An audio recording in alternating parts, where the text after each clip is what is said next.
Olá pessoal, tudo bem com vocês?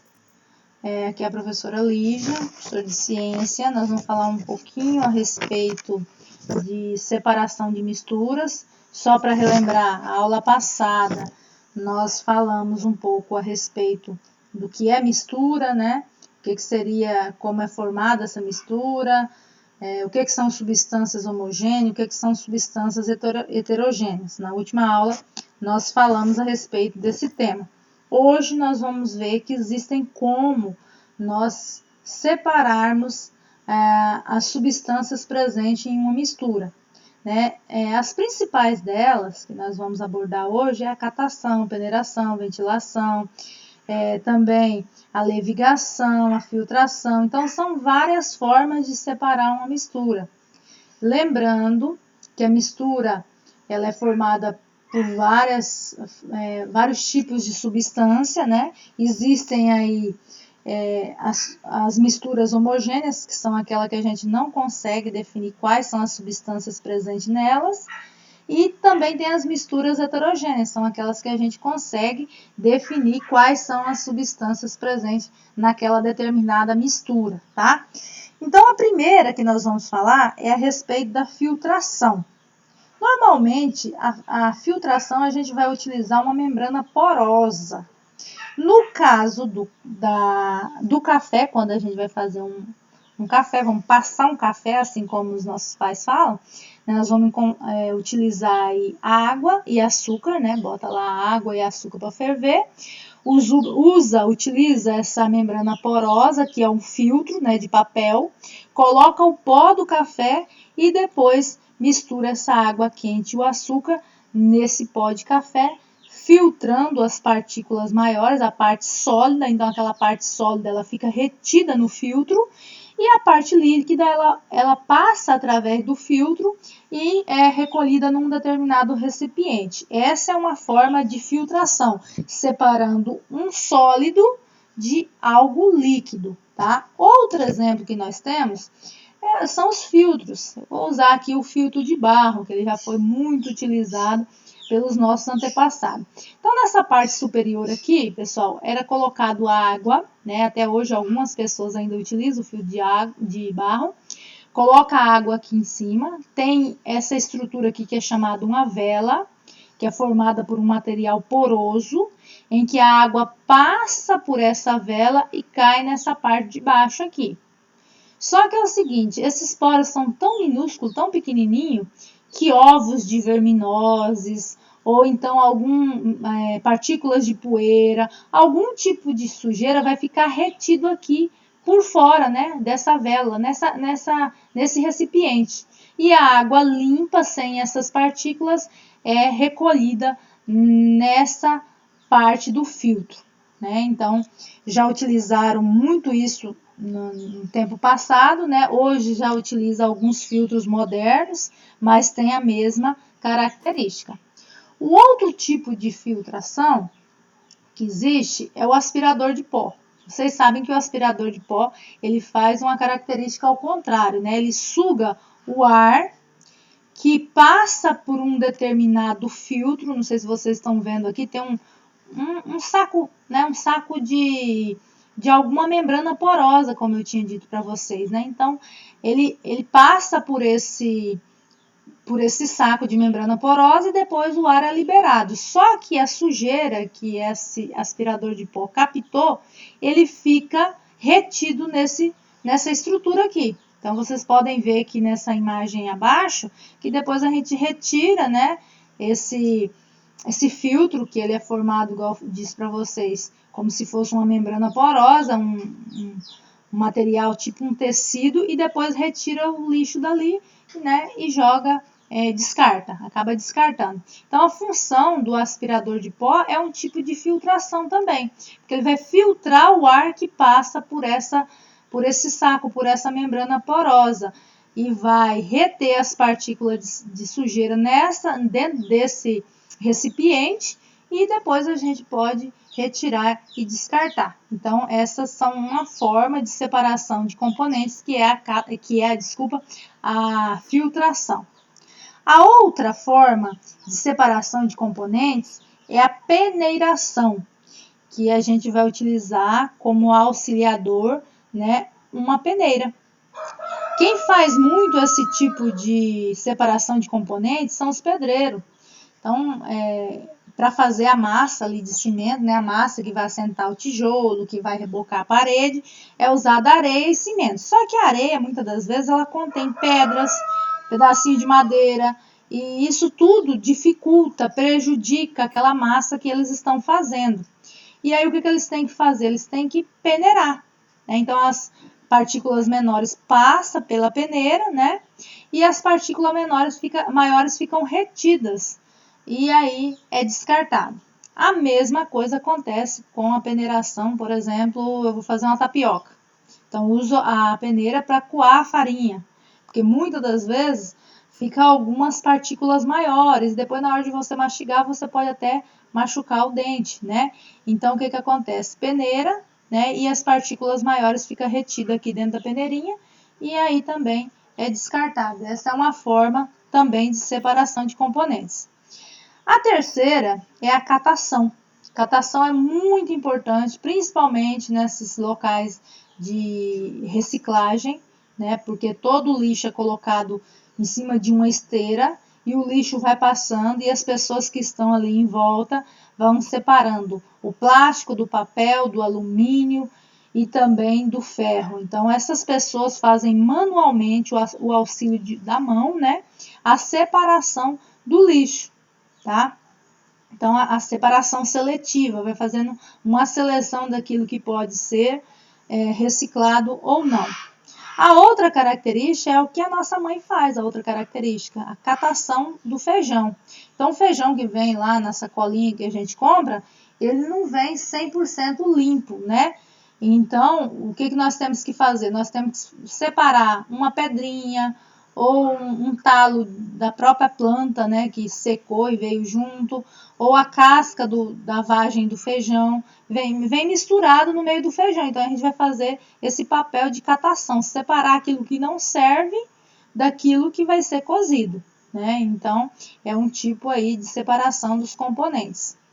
A outra, pessoal, é a levigação. Na levigação, nós temos como auxiliar, primeiro, uma corrente de água, segundo, a bateia, que é essa bacia que vocês estão vendo aqui. Ela é uma bacia, mas ela tem uma parte mais afundada, tipo como se fosse um chapéu. Olha só, aqui novamente, outra bateia. Então, isso é utilizado, pessoal, em garimpos. Então, as pessoas que extraem ouro, outro tipo de minério, eles colocam aquele barro, aquela terra que eles extraíram lá do fundo na bateia, usa corrente de água, então a água vai passando por esse barro aqui, esses componentes. Como a areia ou a terra ela é um pouco mais leve, então ela vai sendo levada pela água.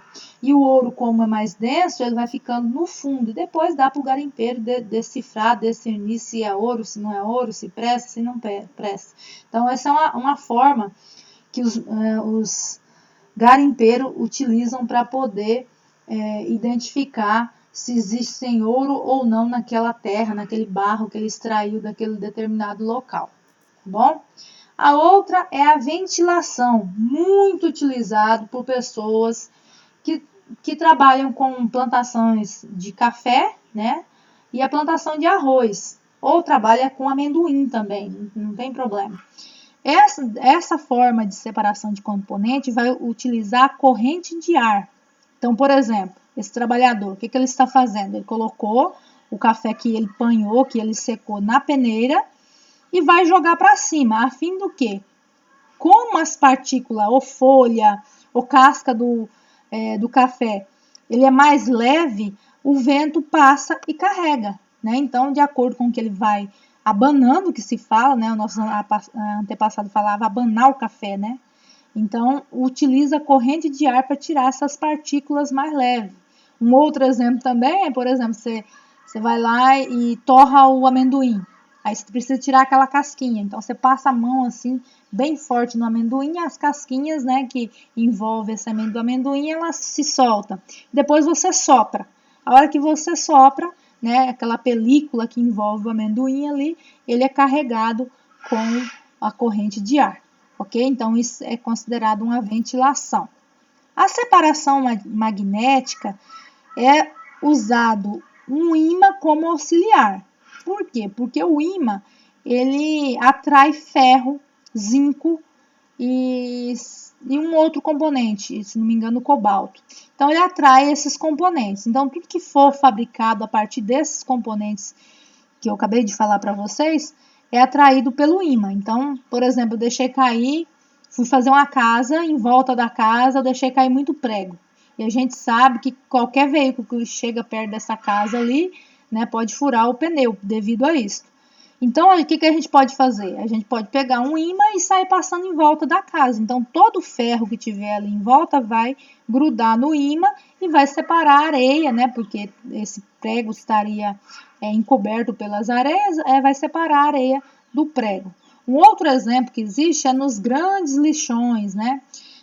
Esse ímã gigante que vocês estão vendo aqui, ele é passado no meio do lixo orgânico, do lixo que é colocado aos montes, em determinado local nos lixões, e aí tudo quanto é ferro que tiver naquele local, gruda nesse ímã gigante e depois a pessoa só retira e manda para reciclagem, tá? Uma outra forma também é a destilação simples. A destilação simples é feita para separar substância homogênea. Então, uma substância homogênea é aquela, por exemplo, água e açúcar, ou água e sal, né? Eu não consigo enxergar onde é que está o açúcar, onde é que está o sal. Então, eu posso fazer o seguinte, eu posso pegar um recipiente, isso é feito em laboratório, tá, pessoal?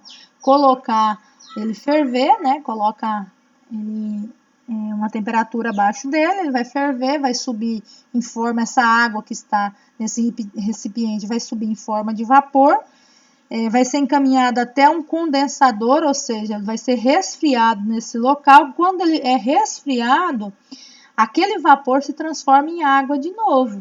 Vai se transformar em água e vai ser coletado num recipiente em forma de líquido, né? Não é que ele vai ser transformado em água, porque em água ele já é desde o momento que ele está aqui nesse recipiente, né? Ele só vai mudar de estado, vai mudar para gasoso e depois volta para líquido novamente e vai ser recolhido. Então, esse líquido, essa água líquida que está aqui nesse recipiente, ele já vai estar sem o açúcar ou o sal que estava misturado nele aqui, tá bom? Então, essa é uma destilação simples, é feita em laboratório, principalmente para produzir água pura, sem outros componentes, ok?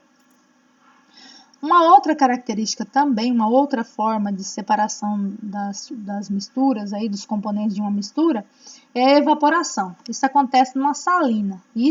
Essa foto que vocês estão vendo é uma salina. Então, o que eles fazem? Eles fazem locais onde acolhe a água do mar e deixa essa água evaporar. Então, vocês sabem que a água do mar ela contém cloreto de sódio, ou seja, o sal de cozinha.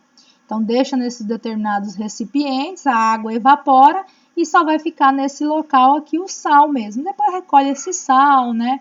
Coloca uns produtos chamados anti-umectante, que é para poder deixar o sal bem sequinho, né?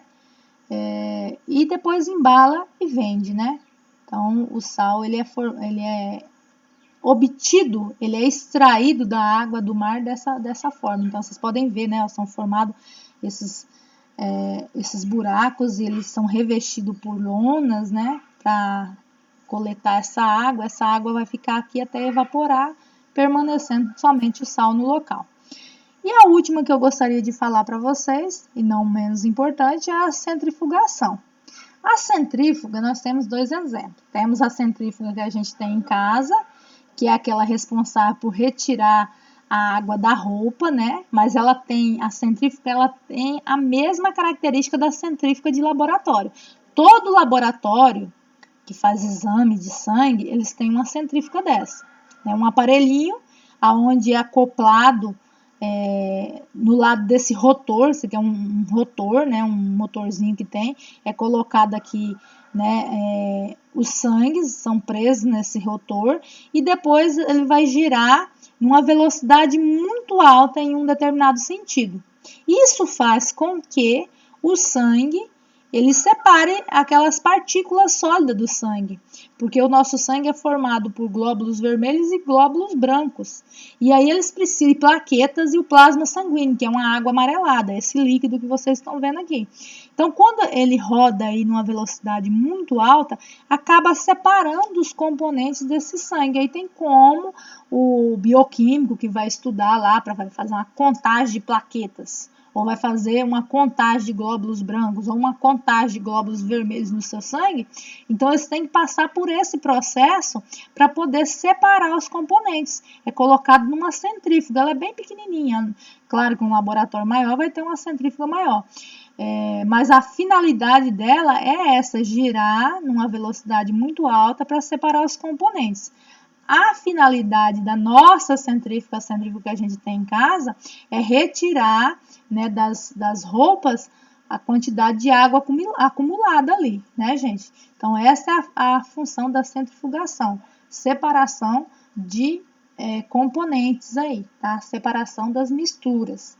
Então, essas são as principais separação de misturas que existem. Claro que existem mais? Sim, mas vocês vão ver melhor a respeito disso lá no 9º ano, tá bom? Então, era o que eu tinha para o momento. Se vocês tiverem alguma dúvida, por favor, entre em contato comigo, tá bom? Grande abraço a todos!